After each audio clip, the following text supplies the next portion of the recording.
Selamat berjumpa kembali rekan-rekan mahasiswa Politeknik Gus Durian, program studi kebijakan dan manajemen pajak semester 3 di mata kuliah ketentuan umum dan tata cara perpajakan.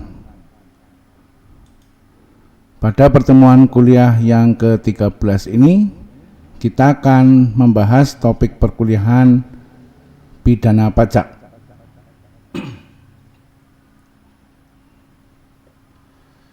Baiklah, kita mulai kuliah kita.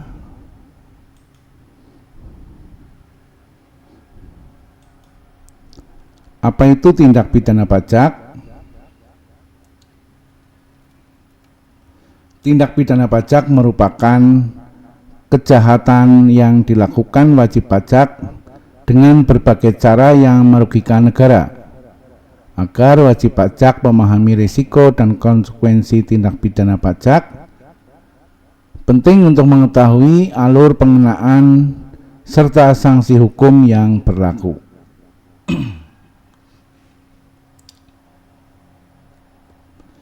Tindak pidana pajak adalah pelanggaran atau kejahatan yang dilakukan oleh wajib pajak atau pihak lain untuk menghindari kewajiban perpajakan. Berdasarkan Undang-Undang Nomor 6 Tahun 1983 tentang Ketentuan Umum dan Tata Cara Perpajakan atau Undang-Undang KUP yang telah diperbarui dengan Undang-Undang Harmonisasi Peraturan Perpajakan atau Undang-Undang HPP Nomor 7 Tahun 2021. Tindakan ini mencakup kelalaian maupun kesengajaan yang merugikan penerimaan negara.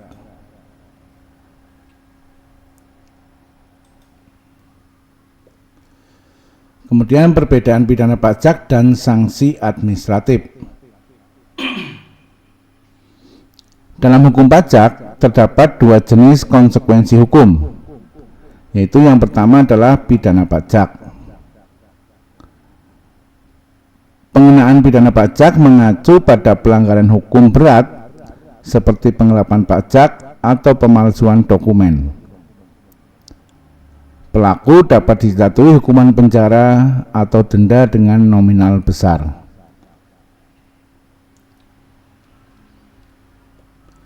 Yang kedua adalah sanksi administratif atau sanksi administrasi. Sanksi administrasi pajak diberikan untuk pelanggaran ringan seperti keterlambatan pelaporan atau pembayaran pajak. Bentuk sanksinya berupa denda, bunga, atau kenaikan pajak.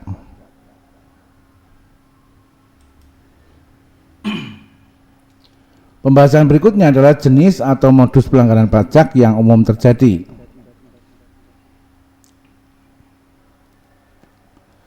Berikut beberapa jenis pelanggaran yang menjadi modus kejahatan pajak. Yang pertama adalah menyalahgunakan NPWP. Modus pelanggaran pajak yang dilakukan wajib pajak dapat berupa menggunakan NPWP palsu atau meminjam NPWP milik orang lain untuk menghindari kewajiban perpajakan.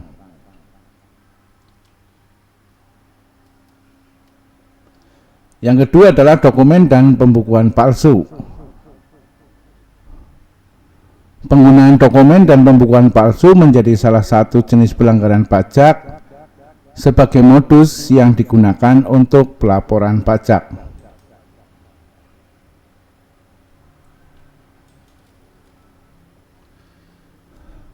Pelaporan dokumen pajak yang dimanipulasi seperti faktur fiktif atau pembukuan ganda untuk menurunkan besaran pajak yang harus dibayar.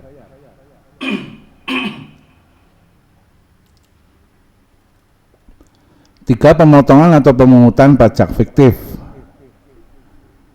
Jenis pelanggaran pajak berupa pemotongan atau pemungutan pajak fiktif dengan cara Biasanya perusahaan memotong pajak penghasilan atau PPh karyawan, tetapi tidak menyetorkannya ke kas negara. Praktik melakukan pemotongan maupun pemungutan pajak fiktif ini sering disebut dengan penggelapan pajak.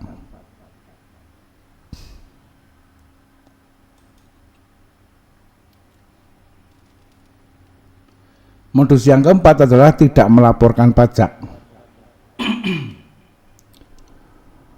Modus pelanggaran pajak berikutnya dapat berupa tindakan tidak melaporkan kewajiban perpajakannya dalam surat pemberitahuan atau SPT tahunan maupun SPT masa, seperti tidak melaporkan pemungutan dan pemotongan pajak hingga kewajiban pelaporan pajak penghasilannya.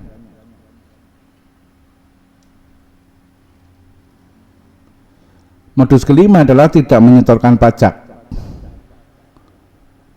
Tindakan tidak menyetorkan pajak atas penghasilannya maupun pemotongan dan pemungutan pajak juga menjadi salah satu modus pelanggaran pajak.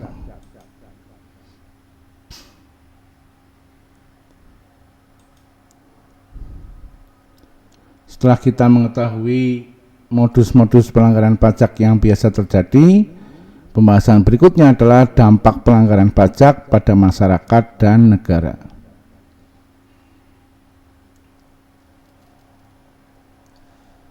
Tindak pidana pajak dapat berdampak buruk pada masyarakat secara keseluruhan dan merugikan negara. Berikut adalah beberapa dampaknya. Dampak yang pertama adalah penurunan pendapatan negara. Pelanggaran pajak yang dilakukan wajib pajak dapat berdampak pada berkurangnya dana untuk pembangunan infrastruktur dan layanan publik, karena penerimaan negara dari pajak lebih sedikit dari yang seharusnya diperoleh negara.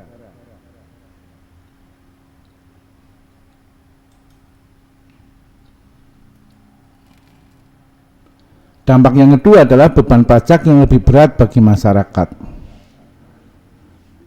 Apabila penerimaan negara terus mengalami penurunan, maka ketidakpatuhan wajib pajak dapat memaksa pemerintah menaikkan tarif pajak.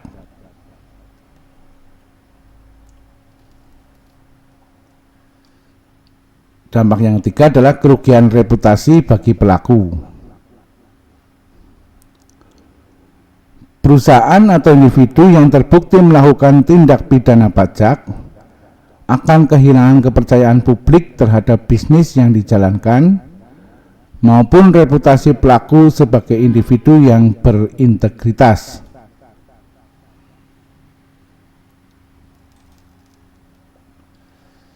Pembahasan berikutnya adalah sanksi dan konsekuensi hukum bagi pelaku tindak pidana pajak.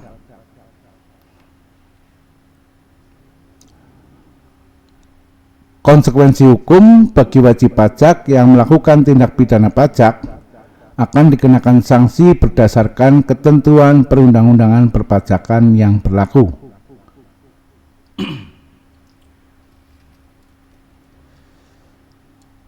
Merujuk pasal 38, 39 dan 39A Undang-Undang KUP, jenis sanksi pidana pajak dapat berupa: yang pertama adalah hukuman kurungan,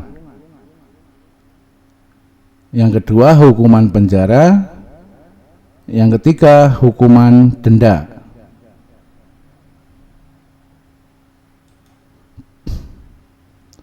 Contoh kasus tindak pidana pajak yang pernah terjadi: PT AAA sebagai perusahaan manufaktur menggunakan faktur pajak palsu untuk mendapatkan pengembalian pajak ataupun mengurangi PPN terhutangnya. Dalam kasus ini, perusahaan diwajibkan membayar denda paling sedikit 2 kali dan paling banyak 4 kali jumlah pajak terhutang yang tidak atau kurang bayar sesuai dengan pasal 39 ayat 1 Undang-Undang KUP. Selain itu, PT AAA juga dapat dikenakan pidana penjara paling singkat 2 tahun dan paling lama 6 tahun atas penggelapan pajak yang dilakukannya.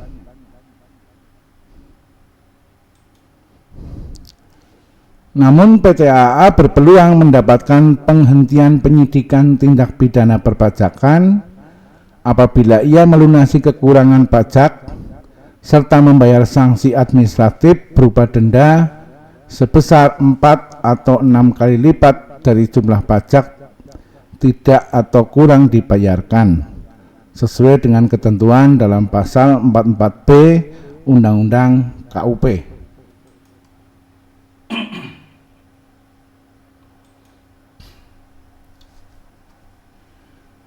Kemudian bagaimana menghindari tindak pidana pajak? Untuk menghindari tindak pidana pajak, wajib pajak dapat melakukan kewajiban perpajakan sesuai dengan ketentuan tata cara perpajakan yang diatur dalam perundang-undangan perpajakan yang berlaku. Maka yang harus dilakukan adalah yang pertama memahami aturan perpajakan yang berlaku. Yang kedua melaporkan pajak secara tepat waktu. Yang ketiga, menghindari penggunaan dokumen palsu atau faktur pajak fiktif. Keempat, menggunakan jasa konsultan pajak terpercaya untuk membantu mengelola kewajiban perpajakan.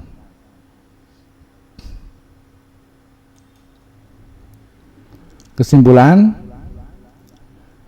tindak pidana pajak menjadi pelanggaran serius yang dapat merugikan negara dan masyarakat secara umum.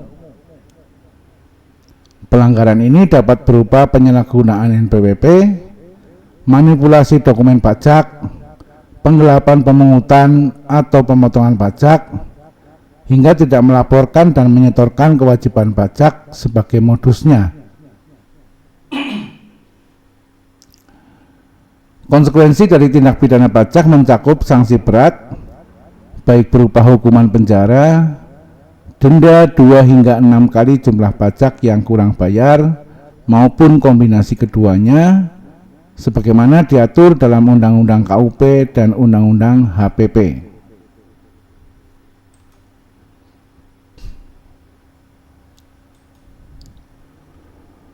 Untuk menghindari tindak pidana pajak, wajib pajak harus mematuhi ketentuan perpajakan yang berlaku, melaporkan pajak secara tepat waktu, dan menghindari manipulasi atau penggunaan dokumen fiktif. Manfaatkan jasa konsultan pajak yang terpercaya juga dapat membantu memastikan pengelolaan kewajiban perpajakan yang sesuai dengan hukum. Dengan kepatuhan pajak, wajib pajak tidak hanya terhindar dari resiko hukum, tetapi juga turut mendukung pembangunan negara.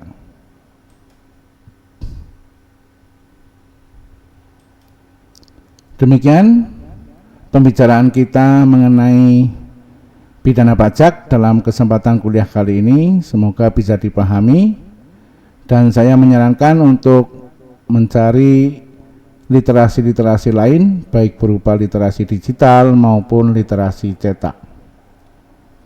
Subscribe channel saya bagi yang belum subscribe, kemudian like dan share kepada banyak orang. Siapa tahu yang kita bahas kali ini bisa juga bermanfaat kepada orang lain. Berkomentar pada kolom komentar, khususnya kepada mahasiswa Politeknik Durian. Berkomentar sebagai bukti kehadiran kuliah. Terima kasih atas perhatiannya. Kita akan bertemu lagi pada kuliah-kuliah kita berikutnya.